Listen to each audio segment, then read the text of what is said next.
제목은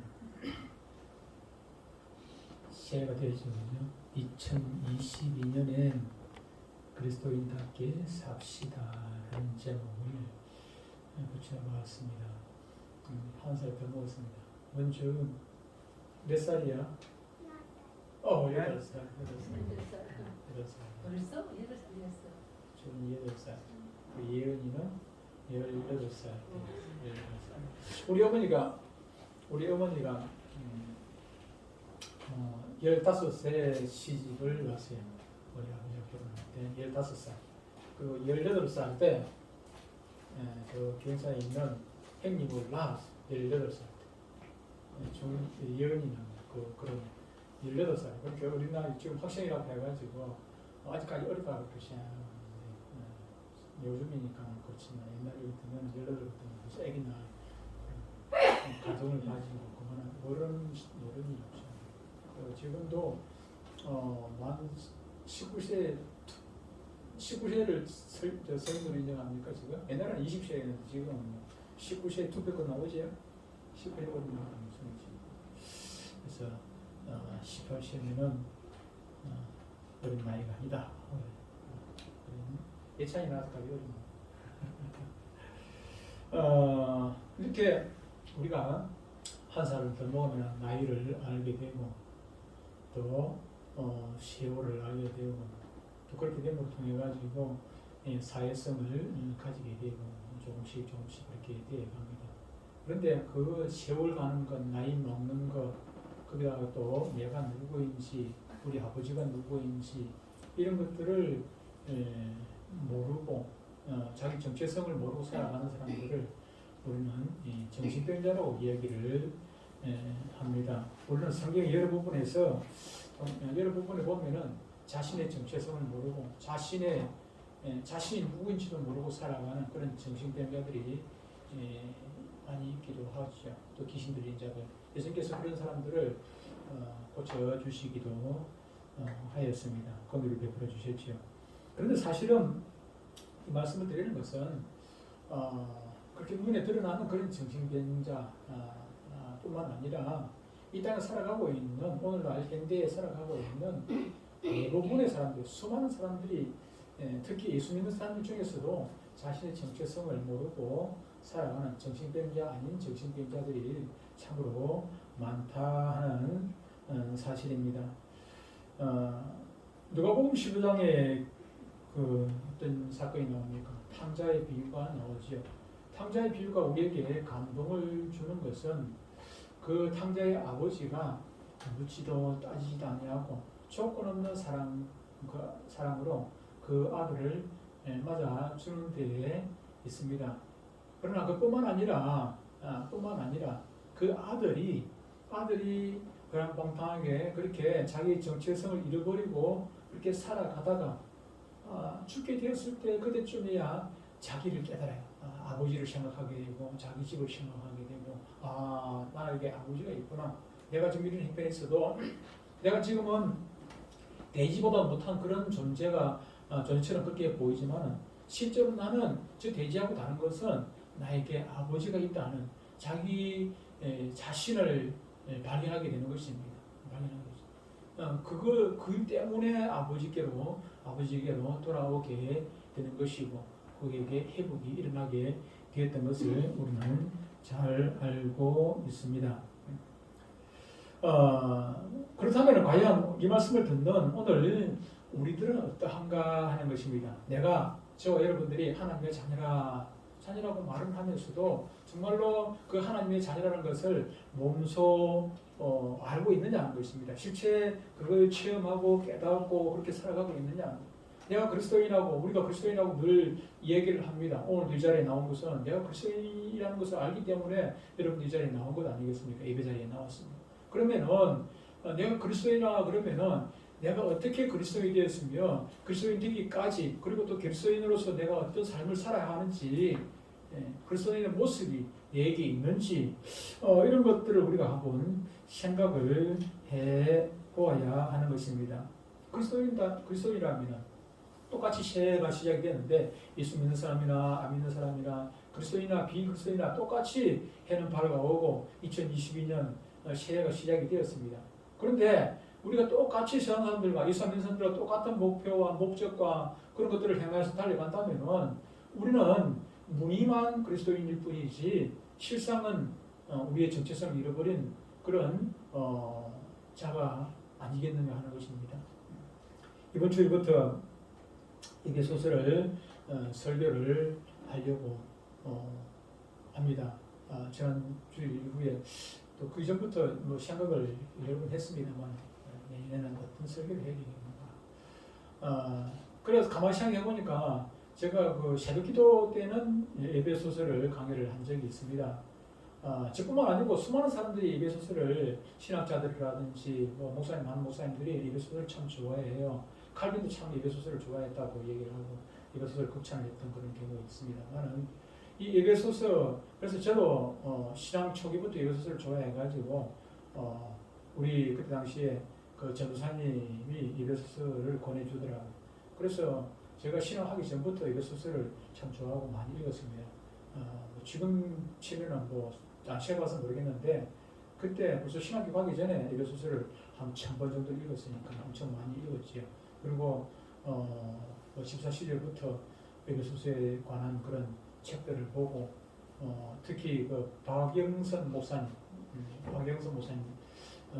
그존 로이드 목사님 그 강해를 자기가 또 리메이크해가지고 설교한 부분이 있습니다.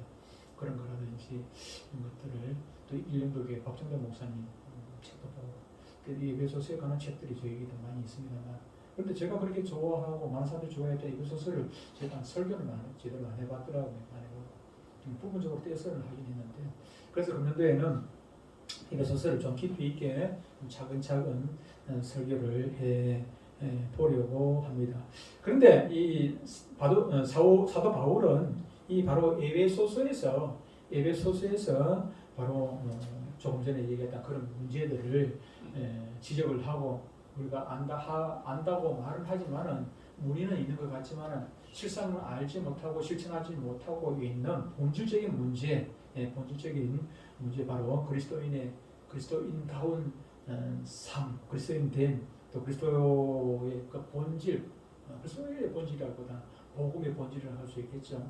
복음의 본질, 복음의 역할들을 이미 하나님의 자녀가 된 우리들에게 우리가 하나님의 자녀가 되었습니다. 우리가 모른다고 해가지고 하나님의 자녀가 아닌 것은 아니에요. 우리가 하나님의 자녀가 되었음에도 불구하고 하나님의 자녀가 무엇인지 어떤 것인지 어떤 삶을 살아야 하는지 그리스도인이 되었음에도 불구하고 그리스도인 된 삶을 살지 못하고 있는 우리들에게 그리스도인의 삶은 이런 것이다. 그리스도인이라는 것이 이런 것이다 라는 것을 말씀을 해주고 있는 부분이 바로 에베소서인 것입니다.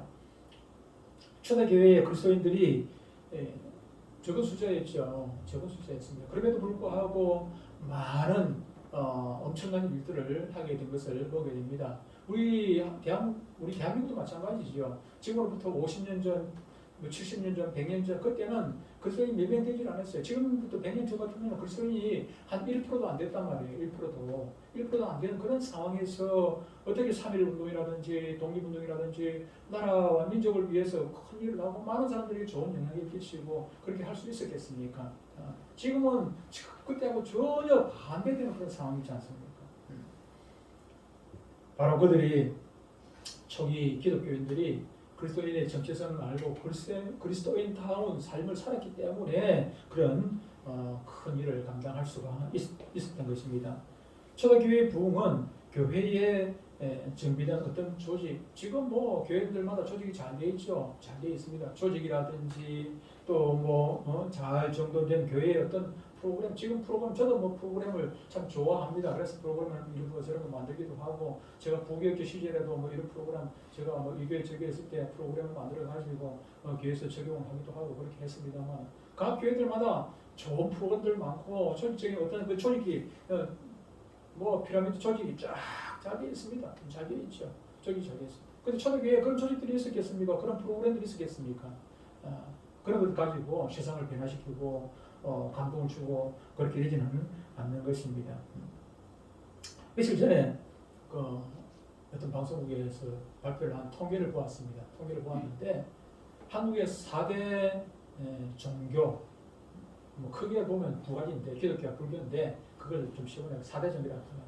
4대 종교, 천주교, 기독교, 불교 또 원불교 이 4대 종교 중에서 사람들에게 호감, 비호감 그 순위를 매겨놨더라고요. 설문조사를 해가지고. 그런데 호감도에서 기독교는 4위를 해서 4위. 4위인데 차이가 많아요. 2위하고 4위하고는 차이가 많아요. 1위하고 2위하고는 비슷하고 3위하고 4위하고 비슷해. 1위가 천주교, 2위가 어디 있어요? 불교. 천주교와 불교는 호감도가 50%가 넘어요. 50%가 넘어. 50%. 근데 기독교하고 원불교는 저 20%도 안 돼. 10몇 프로. 또 반대로 비호감도는 보니까 기독교도 1위라 1위. 비호감도에서 1위.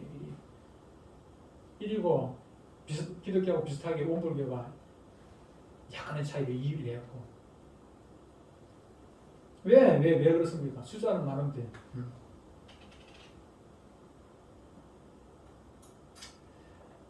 저는 오늘날에도 우리 가정을, 우리 이웃을, 우리가 속한 이 사회를 변화시키고 세상에 영향을 미칠 수 있는 길은 오늘뿐만 아니라 과거나 현재나 미래도 영원히 일생 고실 끝날까지 마찬가지겠습니다만은 우리 그리스도인이 그리스도인 된 삶을 살아가는 것 그거 외에는 다른 방법이 없다고 생각합니다. 문의는 그리스도인데 장로인데 목사인데 권사인데 권사가 돼가지고 권사다운 삶을 못 살지 못하고 목사가 돼가지고 목사답지 못하니까 저 정치인들이 보면은 장로도 많고 집사도 많고 그런데 집사가 장로가 장로답지 못하니까 오히려 장로 아니었으면 괜찮은데 차라리 이명박 대통령 뭐 좋은 점도 많이 있습니다. 좋은 점 저는 4대강 참 잘했다고 생각하고 있어요.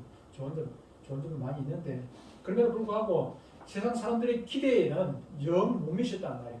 좋은 거 잘했어요. 근데 잘한 것도 많이 있어요. 근데 세상 사람들이 기대하는 그 장로의 수준에 예수 믿는 사람 기독교인의 수준에는 영 못 미쳤어. 못 미쳤어.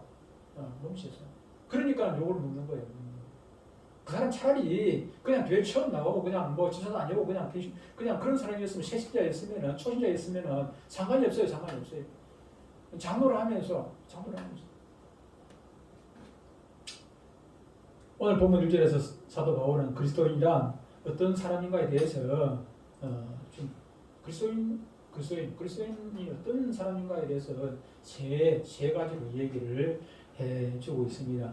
하나님의 뜻으로 말미암아 그리스도 예수의 사도된 바울은 에베소에 있는 그 뒤에 에베소에 있는 누구요? 성도들과 그리스도 예수 안에 있는 신실한 자들에게 편지하노니 그리스도 예수 안에 있는 신실한 자들에게 편지하노니 그랬습니다.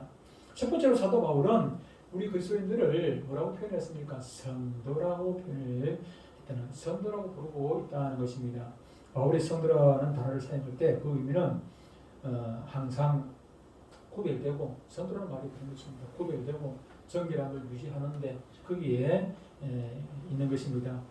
바울 사도는 갈라디아서 서두에서도 그리스도인이란 세상에서 예수 그리스도로 말미암아 이스라엘 백성들과 똑같이 동일하게 구별되어 그분의 피로 정결케 된 사람들이라고 강조를 하고 있습니다. 그러나 우리가 여기서 주목해야 하는 것은 이러한 구별이 단순히 세상 사람들이 가지고 있지 않는 어떤 그런 것들, 행하지 않는 그런 것들, 예를 들어 가지고 오늘 같은 경우 세상 사람들은 놀러 나가고 뭐하고 하지만은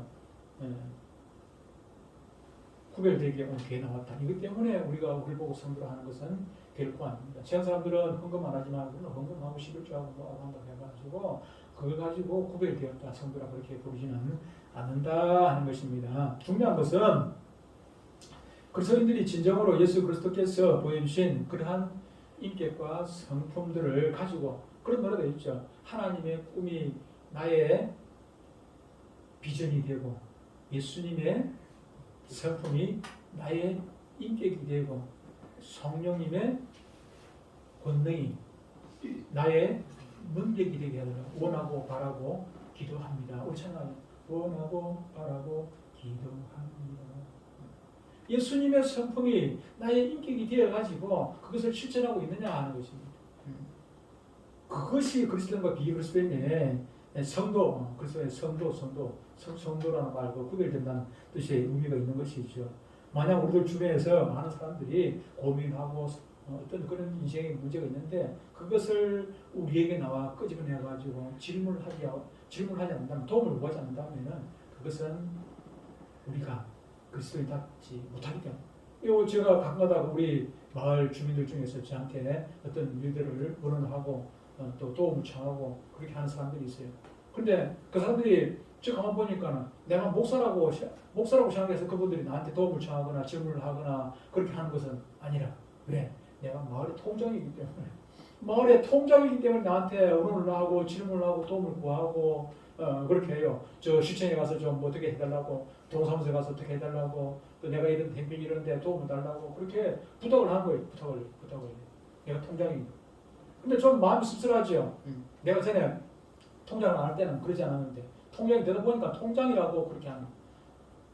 우리가 목사가 되었습니다. 목사님께 와가지고 인생의 문제, 고민의 문제 그런 것들을 의논하고, 비그리스도인이 과거에는 그랬어요. 과거에는 제가 처음 신앙생활 할 때 우리 개척할 때 개척교회 그 목사님 같은 경우는 예수 믿는 사람들 그 사동대 많은 사람들이 목사님께 나와가지고 의논하고 목사님들 찾아가서 또 도움을 주고. 그래서 그때 당시에는 그게 없었잖아요. 의료보험 없을 때 그때 병원에 가고 싶어도 형편이 안 돼가 병원에도 못 가. 그런 사람들 목사님 그냥 병원에 가가지고 그냥 그 사람들 치료했다. 괜찮다. 내가 책임질 테니까 가자.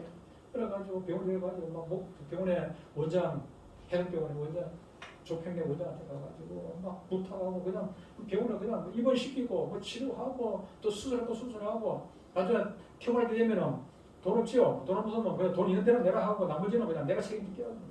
그럼 원장한테 가서 어떤 무슨 술 쓰더라도 그냥 해결해주고. 그럼 원장이 알아요. 이 사람이 자기 어떤 유익을 위해 가지고, 우리 목사님이 어떤 유익을 위해 가지고 한 것이 아니라 정말로 마을을 위해서 헌신하는 분이라는 걸 알거든. 그건 무슨 수익 생기는 것도 아닌데 그렇게 하니까 그 뒤에는 알아가지고 그 해동병 원장 그분이 그냥 무료로 많이 해줘요. 무료로 형편 따라. 그래서 나중에 그 목사님이 그 해동병을 원목도 하고 그렇게 했어요. 그분이 해독병 원장이 불교 그렇게 영향력을 끼쳤죠.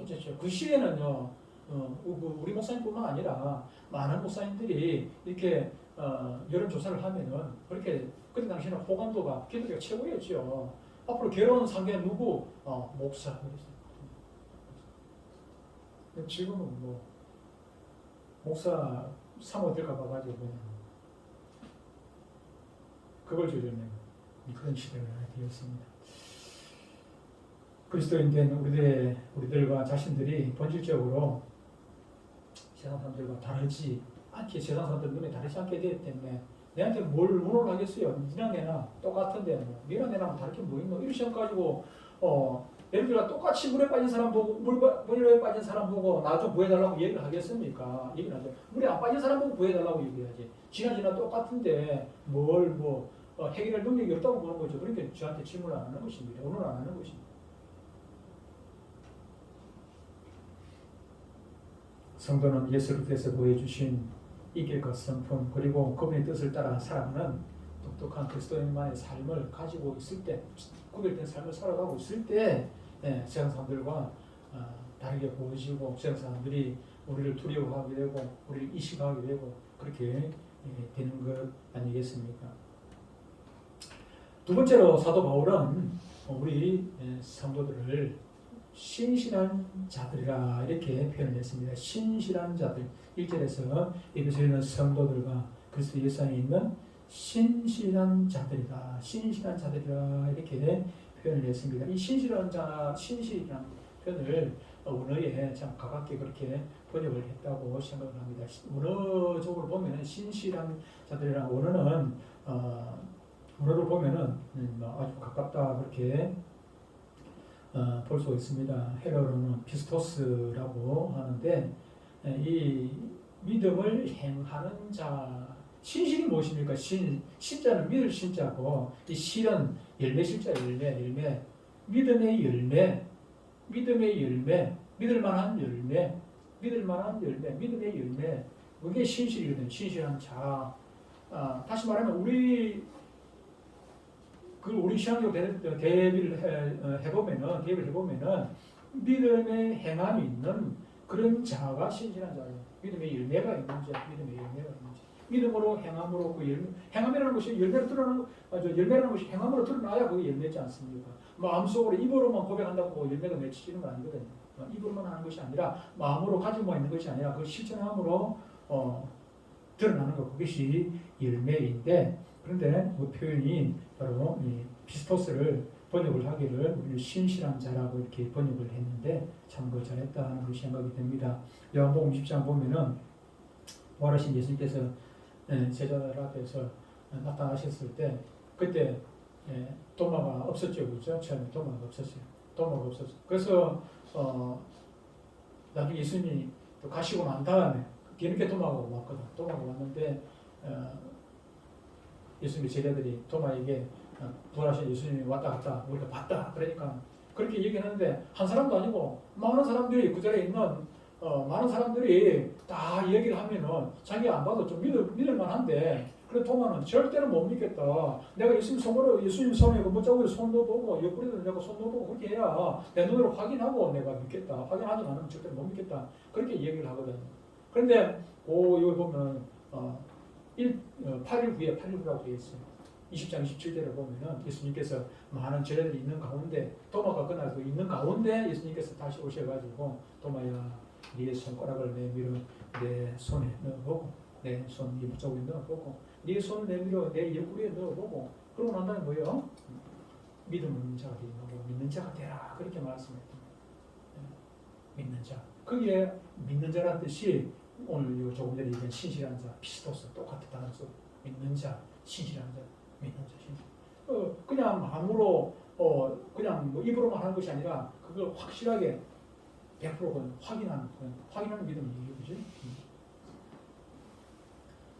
이 같은 사실에서 드러나는 진리는 대단히 중요한 의미를 지니고 있는데 예수 그리스도를 믿는 믿음을 떠나서 그리스도인이 절대로 될 수가 없다. 그 믿음을 떠나서는 교회에 아무리 수십 년을 다니고 목사가 되고 장로가 되었다 할지라도 실제로는 아무도 의미가 없는 그런 사람이 되는 것이죠. 사도행전 19장을 보면은 바울이 에베소를 다녀가게 됩니다. 그런데 에베소에서 이제 어떤 제자를 만났는데 그 제자에게 묻습니다. 너희가 믿을 때에 성령을 받았느냐? 그러니까 그 제자가 대답하기를 나는 성령이 계시는 줄도 모른다, 듣지 못했다. 그렇게 하니까 너희가 그럼 무슨 세례를 받았느냐? 그러니까 그 제자가 대답하기를 나는 요한의 세례를 받았다. 요한의 세례를 한다. 그러니까 이제 사도행전 19장 4절에서 이렇게 바울이 얘기합니다. 바울이 이르되 요한이 회개의 세례를 베풀며 백성에게 말하되 내 뒤에 오시는 이를 믿으라 하였으니 이는 곧 예수라. 그들이 요한의 세례를 한다 그러니까 바울이 이제 이 얘기를 하는 것입니다. 요한이 회개의 세례를 베풀며 백성들에게 말한 것을 기억해봐라. 여러분 생각해봐라. 그가 세례를 베풀면서 말하기를 내 뒤에 오시는 이를 믿으라. 내 뒤에 오시는, 나를 믿지 말고 내 뒤에 오는 이를 믿으라 했는데 그 내 뒤에 오는, 요한의 뒤에 온 그분이 바로 예수님이라고 바울이 증거를 하는 것입니다. 이뤄준 것입니다. 이렇게 볼 때 그리스도인이라는 것은 단순히 어떤 선한 인격을 지닌 사람을 말하는 것도 아니고 단순히 교회 출석하는 주일날 빠짐없이 그냥 교회에 와가지고 예배 드리고 찬양하고 또 11조 드리고 헌금하고 이런 그건 얼마든지 믿음이 없어도 종교 생활을 그렇게 할 수가 있습니다. 오늘날 수많은 사람들이 종교 생활을 하고 있죠.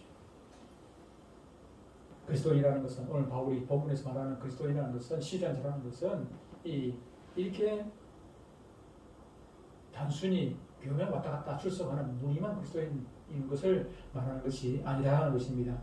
에베소에 있는 성도들은 바로 이 예수 그리스도를 믿고 있는 사람들, 다시 말해서 진짜 그리스도인들이었다 하는 것입니다. 그래서 그들은 그리스도 예수께서 이 세상에 오셔서 모든 인류를 대신해서 죽은 사실과 또 그분께서 흘리신 십자가의 보혈이 바로 자신들의 죄와 행벌을 대신하는 죽음이었음을 믿었습니다. 뿐만 아니라 그분은 부활하셔서 어느 날 자기들을 우리들을 맞이하려 오실 것이라는 사실을 믿음 가운데 붙들고 그러므로 말하면 그분이 원하시는 그분의 뜻대로의 삶을 그들은 살아갔던 사람들이었습니다.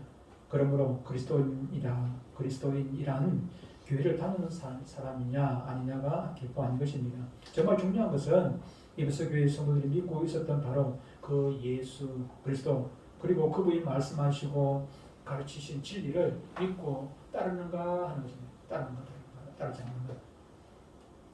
그리고 그 믿음에 따라서 항상 충성하고 어떤 나에게 손해가 오고 핍박이 오고 고난이 오고 할지라도 그 진리 그분께서 말씀은 내가 믿는 주님께서 예수 그리스도를 말씀하신 그분의 말씀이라면 어떤 형편에서도 그것을 지키고 살아가느냐 안 하느냐.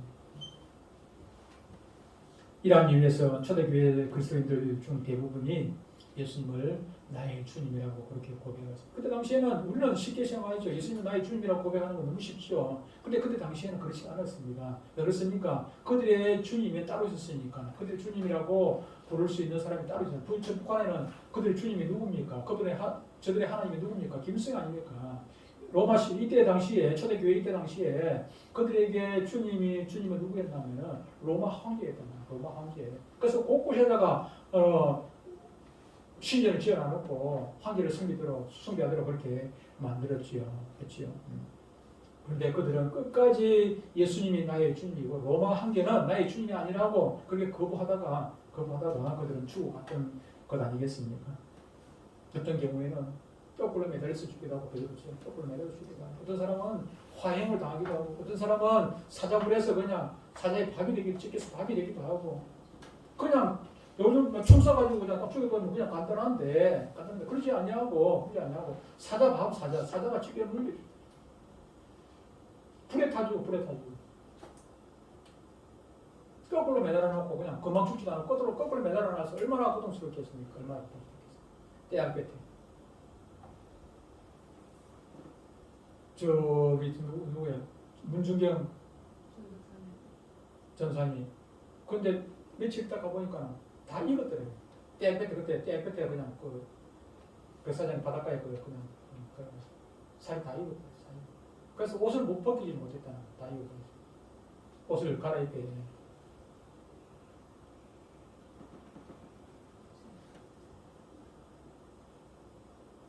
그리스도인한 성도로서 바로 이러한 사람들을 말합니다.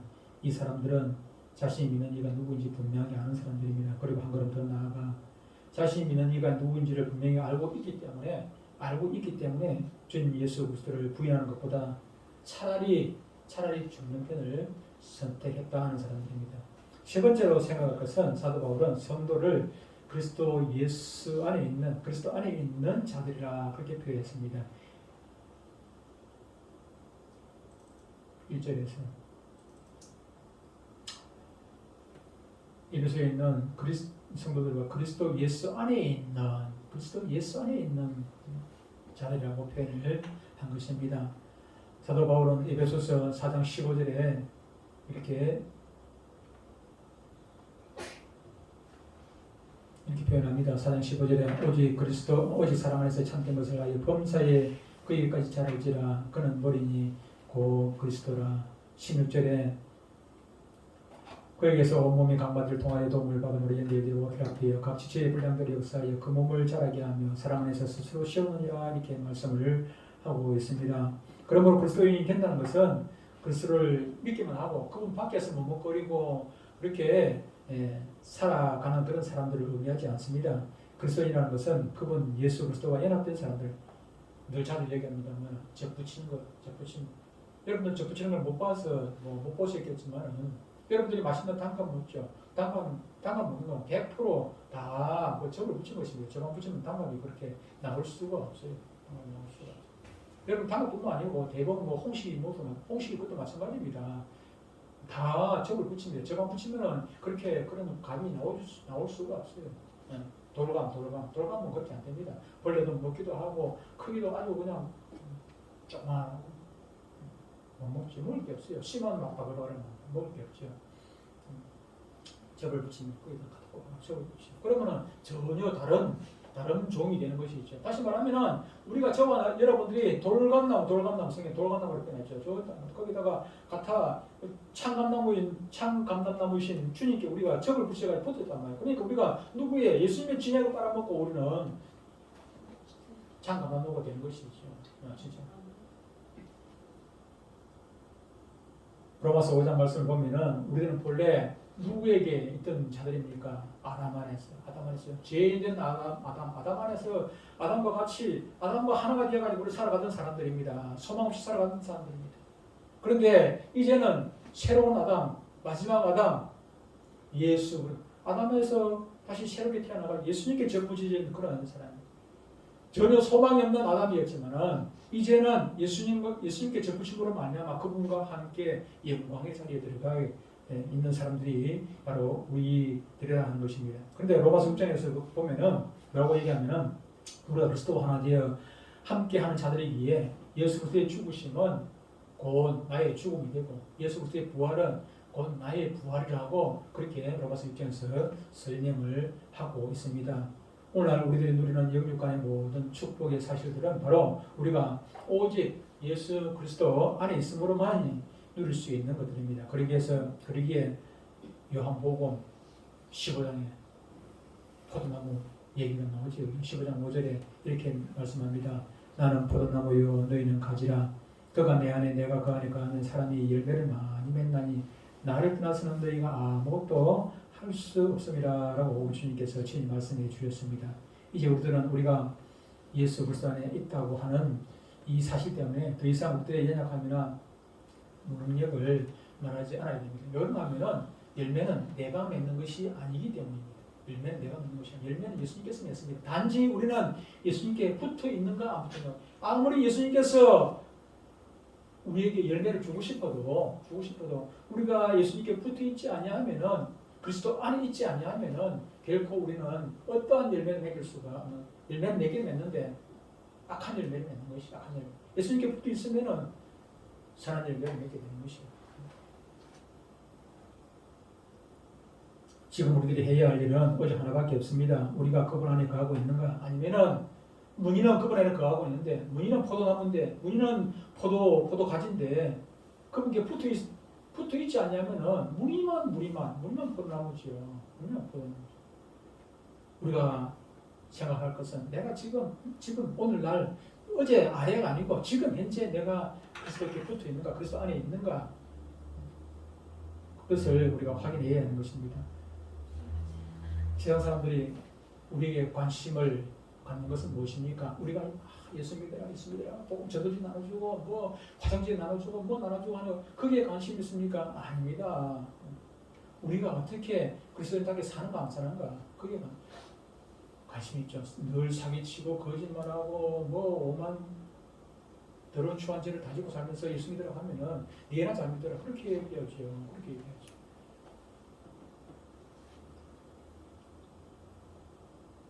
복음 전도는 우리들이 예수 그리스도의 뜻대로 먼저 살아가는 모범된 삶이 있고 나서야 우리가 증거할 수 있는 것입니다.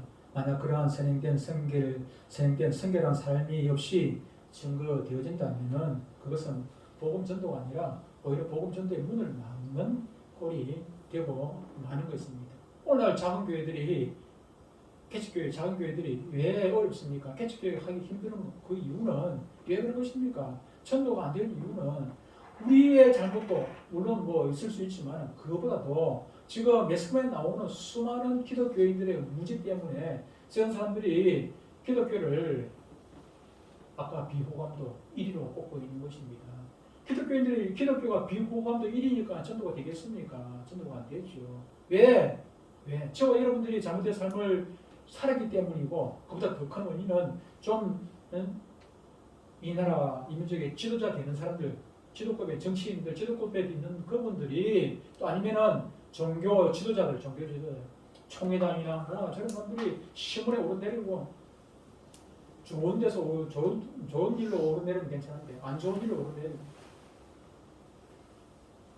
왜 거짓말해? 과거 코로나 걸렸으면 걸렸지. 있음에도 코로나 걸릴 수 있어요. 걸릴 수 있는데 왜 순간적으로 거짓말해? 자기가 순간적으로 거짓말했다고 당황했어요. 사람이 순간적으로 아무리 당황해도 그 내면의 지식이 되면은 거짓말 안 해요. 왜 거짓말해요? 거짓말하면 안 되지. 코로나 걸린 건 걸린 거고, 뭐 택시 탔으면 택시 타고, 못 탔으면 못 타고, 순간적으로 당해요. 몰라서 모르면 다시 물어봐야지. 순간적으로 거짓말하면 됩니다. 습관적으로 거짓말하는 것도 습관이에요. 습관. 임명하고 둘러대고. 그렇기 때문에 코로나는 우리 교회에서 걸리는 것보다 교회 밖에서 걸리는 거 교회에서 걸리는 거 얼마 없어요. 얼마 없어요. 근데 가끔가다 한 번씩 걸리면은 그게 막 전부 다인 것처럼 그렇게 오해를 한단 말이에요. 오해를 해요. 사람들은 그렇게 지금 눈심지를 켜고 이렇게 기독교를 바라보고 있다니까요. 관심 없는 건 아니에요. 관심은 있어요. 관심이 있어요.